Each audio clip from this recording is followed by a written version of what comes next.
छपरा के मांझी थाना क्षेत्र के शनिचरा बाजार पर स्थित जैनुल पब्लिक स्कूल के व्यवस्थापक मोहम्मद अफजल द्वारा तमंचे से केक काटने के मामले पर सारण एसपी ने कहा कि एक बार फिर से वो खुद इस मामले की जांच कराएंगे और यदि उस मामले में कहीं से कोई बात सामने आती है या फिर प्राथमिकी दर्ज नहीं हुई होगी तो जांच के बाद कार्रवाई की जाएगी। दरअसल मामला 5 सितंबर शिक्षक दिवस का है, जब शनिचरा बाजार स्थित एक निजी विद्यालय के शिक्षक अफजल के द्वारा छात्र छात्राओं के बीच तमंचे से केक काटते हुए वीडियो वायरल हुआ था, जिसके बाद मांझी थाना अध्यक्ष द्वारा जांच के क्रम में एक एयर गन दिखाकर यह बताया गया कि जिस तमंचे से शिक्षक केक काट रहे थे वह तमंचा नहीं एयर गन है। उसके बाद पुलिस की कार्यशैली पर भी सवाल उठने लगे थे। सवाल उठना भी जायज था, क्योंकि शिक्षक अफजल द्वारा केक काटे जाने वाले पुराने जंग लगे तमंचे और नई चमचमाती एयर गन में काफी फर्क था। इसके बाद यह मामला लगातार पब्लिक में सवाल बना रहा। वहीं इस मामले में अब एसपी संतोष कुमार ने कहा कि इस मामले की वो खुद ही जांच करवाएंगे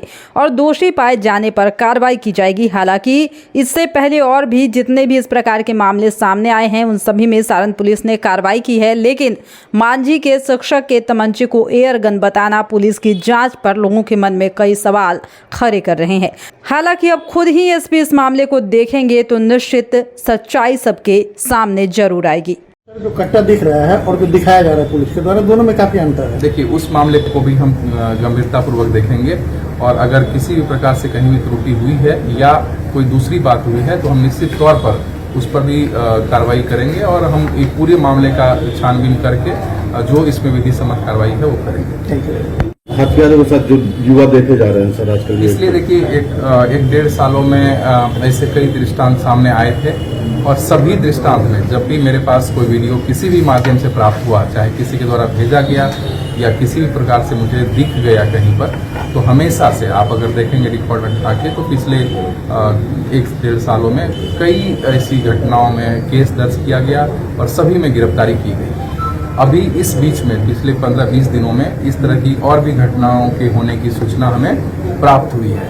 तो इनमें कुछ में कार्रवाई भी की गई, लेकिन उसके प्रेस रिलीज नहीं निकाले गए तो आप लोगों को जानकारी नहीं मिली। सर माघी में एयर गन बता दिया, 3 घटनाएं हुई जिसमें देखिए हम बता रहे हैं, तो अगर जो भी घटना इस बीच में हुई है, अगर उस किसी में मामले में कांड दर्ज नहीं हुआ होगा या कोई कार्रवाई नहीं हुई है तो उसका हम उसको देख लेते हैं। माघी मामले में सर जो कट्टा दिख रहा है और जो दिखाया जा रहा है पुलिस के द्वारा, दोनों में काफी अंतर है। देखिए, उस मामले को भी हम गंभीरता पूर्वक देखेंगे और अगर किसी भी प्रकार से कहीं भी त्रुटि हुई है या कोई दूसरी बात हुई है तो हम निश्चित तौर पर उस पर भी कार्रवाई करेंगे और हम एक पूरे मामले का छानबीन करके जो इसमें विधि सम्मत कार्रवाई है वो करेंगे। जुड़ो दीक्षांत से, करो फ्री खुद को स्ट्रेस से। गूगल प्ले स्टोर से दीक्षांत ऐप डाउनलोड कर अपने स्टडी को बनाओ आसान और मजेदार। दीक्षांत देता है topic wise video with animated visuals and concept by the study materials.